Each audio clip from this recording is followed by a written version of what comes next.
Au réveil, une profonde envie d'explorer davantage le concept de la solitude et de la valorisation de sa propre compagnie m'a envahi. N'ayant personne avec qui partager ma journée, j'ai décidé de m'offrir un pique-nique, seul, loin de tout.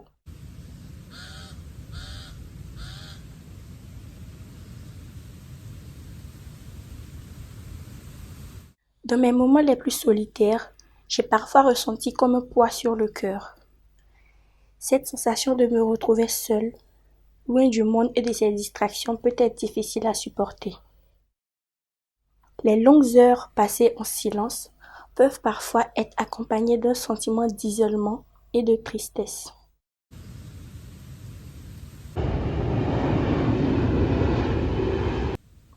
Il arrive même que je me sente incomprise, comme si personne ne pouvait vraiment saisir ce que je ressens.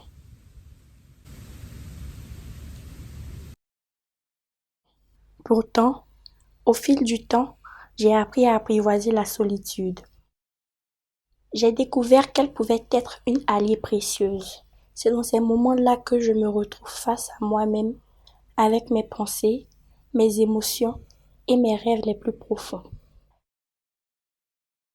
La solitude offre un espace où l'on peut réfléchir, où l'on peut se retrouver, où l'on peut grandir. Les passants, en me voyant seule, devaient sans doute ressentir de la compassion à mon égard, imaginant peut-être que je vivais un moment de solitude difficile. Pourtant, dans cette solitude, je vivais l'un des instants les plus sublimes.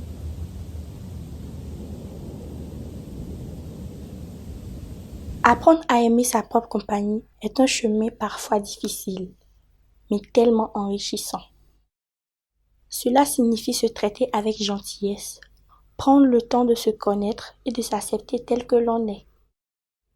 C'est aussi apprendre à prendre soin de soi, à s'écouter, à se respecter.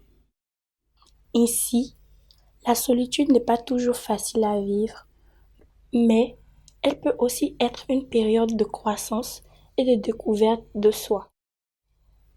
C'est en trouvant l'équilibre entre les moments de solitude et les moments de partage avec les autres que je peux vraiment apprendre à m'épanouir et à trouver le bonheur dans toutes les facettes de ma vie.